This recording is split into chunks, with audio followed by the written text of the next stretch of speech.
otros países, qué sé yo, Italia, España, ¿no se le ocurrirá a la gente pensar en qué residuos, en qué sedimentos quedan después de una pandemia de esas características? Ricardo, te interrumpo un segundito. Tenemos en Sí, línea señor. telefónica al senador de Leo, te saluda al aire. Hola Andrés, ¿cómo estás? Buen día. ¿Qué tal, Ricardo? Un gusto. ¿Qué tal? Hace mucho que no hablamos, Andrés. ¿Cómo van las Así es. cosas? Bueno, ¿Cómo va el ajedrez? ¿Cómo va el ajedrez antes de hablar del tema específico que te convoca o que te convoco hoy?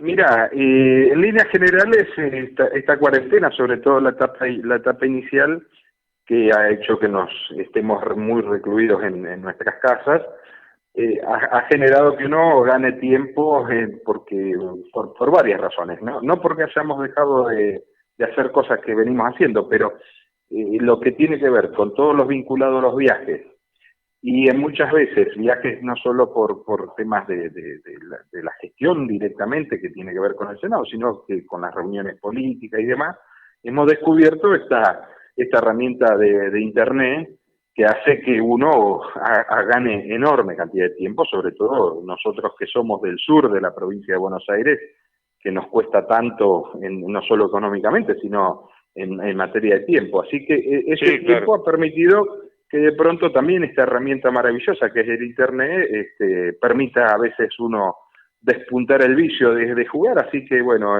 me sumé a algunos matches en representación de Bahía y jugar algún torneito que uno lo puede hacer también. Es algo extraordinario, es decir, que capaz que en media hora o 40 minutos uno puede suplir un match que antes llevaba el viaje todo el día y a veces hasta más de un día, ¿no? Pero bueno, son los tiempos de estos modernos que nos toca vivir y que, bueno, hay que ir tratando de adaptarse y tratar de ir sobrellevándola. Algunas de estas cosas quedarán como naturales para el futuro, ¿no, Andrés? Absolutamente. Absolutamente. Mira, yo en mi caso de presidente de la coalición cívica en la provincia de Buenos Aires, les decía, no he tenido tanto contacto y tantas reuniones con tantos dirigentes y militantes del espacio a lo largo y a lo ancho de la provincia de Buenos Aires como en estos días. Y me parece que hemos descubierto una herramienta que permite, digo, no reemplazar el contacto personal, porque eso es claramente irreemplazable, pero sí que las distancias se acorten y que además los contactos se puedan mantener fluidos, porque en más de una oportunidad a mí me ha pasado que a determinados distritos o secciones he tardado a veces hasta más de un año de poder visitarlos y recorrerlos, y hoy tenemos esta herramienta que nos permite acercarnos. Así que indudablemente estamos ante una etapa de cambios muy profundos, que probablemente obedezcan a razones anteriores. Yo en todas las charlas que vengo dando, vengo manifestando esto. Me parece que el siglo XXI, del cual se habló tanto durante el siglo XX, sobre todo en los últimos 20 años, me parece que el verdadero crack va a estar dado, y creo que en este momento. Esto va a generar cambios muy profundos en la sociedad y probablemente también esto genere cambios desde lo económico y lo social y pueda tener alguna repercusión de lo político. Ojalá que en un sentido más favorable y que sea mejor para la humanidad y que no implique un retroceso. Pero eso se verá y hay que pelear y discutir por eso. Mira, hay un aspecto, y ya entramos en tema, Andrés, hay un aspecto que a mí me parece importantísimo destacar. Cuanto más se activen estas cuestiones virtuales, más se le van a descubrir las mentiras a los que mienten. Bueno, y ese es un avance, ese es un avance significativo. Sí, a ver, yo tuve una primera impresión, si se quiere, no sé si pesimista sería el término, pero a mí me preocupó que desde la comunicación se haya podido generar una influencia y sobre todo infundir tanto temor en la sociedad y muchas veces sin saber si estábamos hablando sobre bases ciertas. ¿Y por qué digo esto temor? Porque generalmente el temor es la herramienta que suelen utilizar a aquellos que quieren abusar del poder, sobre todo los sesgos muy autoritarios. Entonces, esa preocupación inicial, bueno, pareciera que se va despejando porque también esta posibilidad de comunicarse va poniendo blanco sobre negro y bueno, indudablemente que en la medida que tengamos mayor difusión y que esté acompañado de una instrucción, digamos, hacia la gente vinculada hacia tener mayores culturas, que ponga mayor acento en la responsabilidad, en la libertad y en la responsabilidad y en la educación, son herramientas extraordinarias que pueden permitir a la sociedad dar un salto de calidad en materia de los valores que nosotros venimos impulsando, que tienen que ver con la libertad, el humanismo, la responsabilidad y el progreso. Muy bien, Andrés, vamos a entrar un poco en tema. Hoy fue titular de todos los diarios, fundamentalmente los regionales, en el caso de los bahienses, el pedido de juicio político presentado por 4 senadores, Juan Pablo Alan, Claudia Rucci, el bahiense Andrés de Leo, así dice la información de la brújula, y la diputada Sandra París. Esto tiene que ver con el juez integrante de la Cámara de Casación, Víctor Violini, en el sentido de haber permitido el arresto domiciliario de un gran número de presos de manera muy indiscriminada y mucho más allá incluso de sus funciones específicas. ¿Qué nos podés contar de todo esto, Andrés? ¿Qué le podés contar a la gente? Bueno, que indudablemente el juez ha cometido una serie de irregularidades y de violaciones a la ley que lo hacen, a nuestro juicio, merecedor de este juicio y de una sanción que nosotros estamos pidiendo, la sanción extrema vinculada a la destitución del juez. Que no solo este habeas corpus colectivo, que tal vez sea el de más renombre, ha sido una de las irregularidades más importantes, sino que también nosotros hemos sumado otros elementos de juicio que son muy, muy fuertes, y bueno, que las irregularidades nosotros las hemos dejado marcadas, como por ejemplo un juez de la Cámara de Casación, que es la Cámara de Casación, para vos se lo vas a explicar mejor que yo, inclusive la gente, es una cámara de alzada, de revisión, no es el lugar donde se discuten los casos individuales, sino que allí deben actuar los jueces naturales, que no hubo ninguna circunstancia que amerite que la casación tomara esos casos, sino que debieron ir a cada uno de los jueces y después cada uno de los jueces hacer la evaluación, que se hizo un listado colectivo, un habeas corpus colectivo, como una especie de medida general, que además habilitó al Poder Judicial de la Provincia de Buenos Aires, al gobierno de la Provincia de Buenos Aires, a través del Ministerio, que pasara los listados de las personas que había que liberar, con lo cual ahí también se viola la ley porque se le otorga al Poder Ejecutivo una facultad que no tiene, que le compete solamente a los jueces, y que además se omitió el tema de las víctimas. Esto, digamos, por citar el caso más renombrado y que más resonancia ha tenido, pero en otros casos ha cometido irregularidades, yo diría, aún mayores que esta que estamos mencionando. Andrés, ¿cuál es el tránsito de esta causa planteada en términos legislativos? ¿Se necesitan para esto mayorías especiales? ¿Cuál es el trámite para continuar con esto?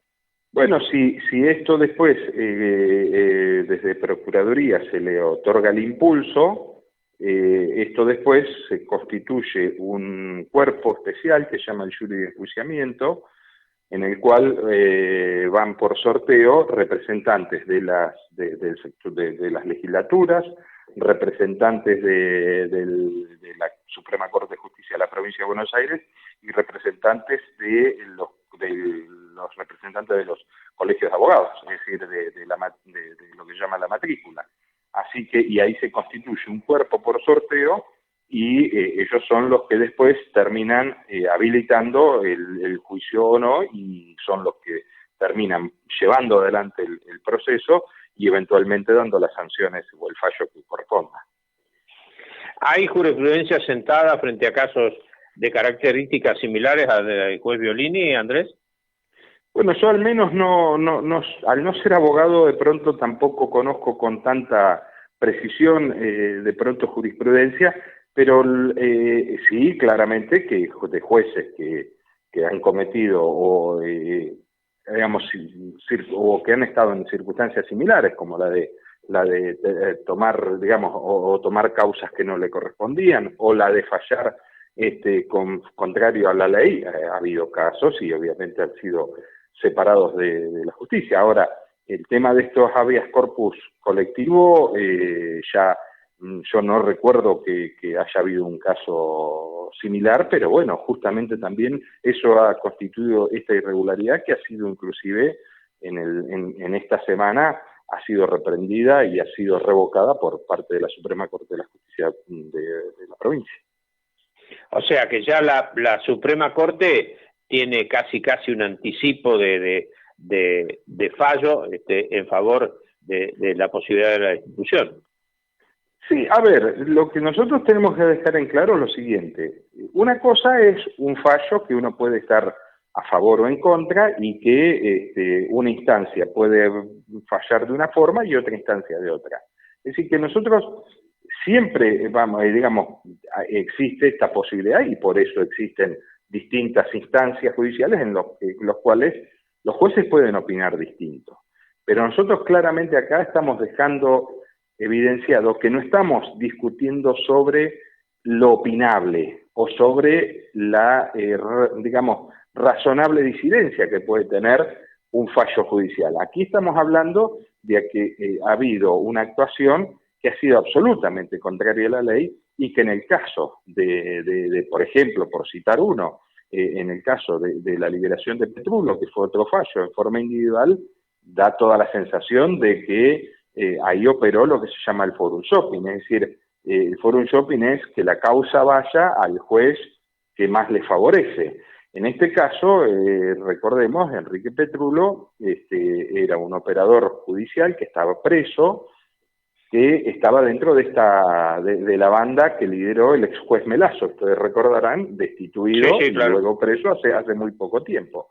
Bueno, las irregularidades en este caso es que, en el caso de Petrulo, además de que el habeas corpus lo tomó el juez Violini en la casación, la cual ya ahí de por sí es bastante objetable, porque reiteramos, ¿por qué un juez de la casación y no el juez ordinario, que es el juez de ejecución, que es el que debe, o de garantías, que debe actuar en el momento? En segundo lugar, tenemos que mencionar que en el caso de Petrulo había un informe pericial que indicaba que no era o no formaba parte del grupo de riesgo, con lo cual el argumento de salud tampoco aplicaba. Y en tercer lugar, no hay que olvidar que en la causa, si bien el juez Violini no estuvo procesado ni imputado, pero sí en las escuchas surgió su nombre, con lo cual razonablemente uno entiende que cuando esas situaciones ocurren, lo que corresponde es que un juez tenga que excusarse de participar.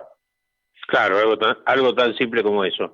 ¿Qué te dice tu olfato político? ¿Habrá querido el juez Violini hacerle una ofrenda a algún sector ideológicamente afín?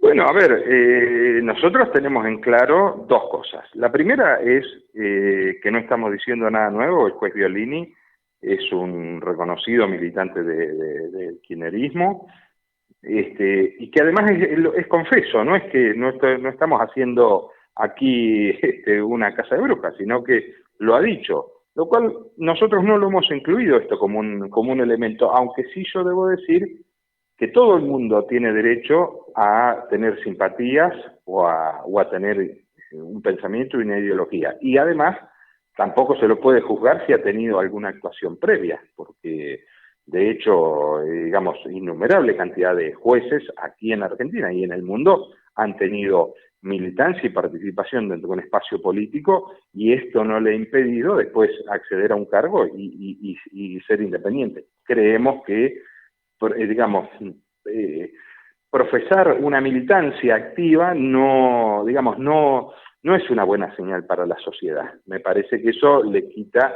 legitimidad en la independencia. Pero bueno, independientemente de esto, indudablemente que el juez Violini ha incurrido en todas estas irregularidades para tratar de facilitar una política de Estado que tuvo inicialmente tanto el gobierno nacional como provincial en la liberación de presos, porque eso estaba más que evidenciado, y que después fue, obviamente, dio marcha atrás el gobierno y reculó frente al estado de enojo y de indignación yo diría, de la enorme mayoría de la sociedad argentina. Lo que pasa es que tuvo una muy buena performance electoral el gobierno en el ámbito carcelario. ¿Habrá que devolver algún favor? Sí, a ver, indudablemente, a ver, yo digo, nosotros no vamos a negar que la Argentina y especialmente la provincia de Buenos Aires viene con el sistema carcelario con una enorme deuda, y que efectivamente las políticas públicas en esa materia están todavía muy retrasadas y tenemos que avanzar mucho.